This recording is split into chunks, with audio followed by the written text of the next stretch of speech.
Can you explain how you start it? Sure. You have to pull the choke out, turn the throttle on, turn the switch on. First, you want to make sure that this throttle, which is the throttle for your diesel engine, is pushed forward beyond stop. Then you turn this on, which gives fire to the magneto, which gives fire to the pony engine to start. And then once it starts, you can crank the diesel engine off it.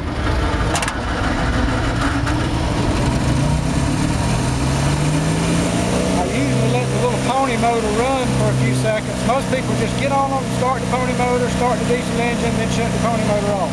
Well, the pony motor's like any motor. I mean, it needs to warm up a little bit. It deserves being treated a little nicer than that. And when I go to shut it off, I normally, after the diesel engine starts, I normally let the pony motor run just for a few more seconds, then I idle it down, and then shut it off. Now, does it share cooling water with the... It does. It does? Yeah. It shares the same cooling water and antifreeze that the diesel engine does. What about the oil? No, it's got a separate crankcase. Separate crankcase? It's got a crankcase that holds 4 quarts of oil. Wow. I mean 1 quart of oil. Yeah. I'm sorry, 1 quart of oil. So now we let it speed on up. Then this decompresses the diesel engine.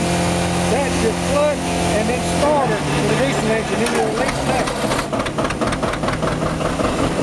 Then you throttle the pony motor back down. Like I say, I normally let the pony motor idle for a few seconds. The pony motor don't think it requires any fire, any electricity other than the lights. Now, they got a 6-volt battery? 6-volt battery. The diesel engine is turning a generator that's generating the power for the battery to crank the pony motor. That's great. Otherwise, you don't need a starter or a battery for cranking the diesel. So that's good. You can just switch her off right there. Then you'll see that light goes off, which shows that you've lost fire to the magneto. If you leave that turned on while you're not using it, it'll burn up the 2 sets of points and coils in that pony motor. I bet those aren't cheap. They're not cheap.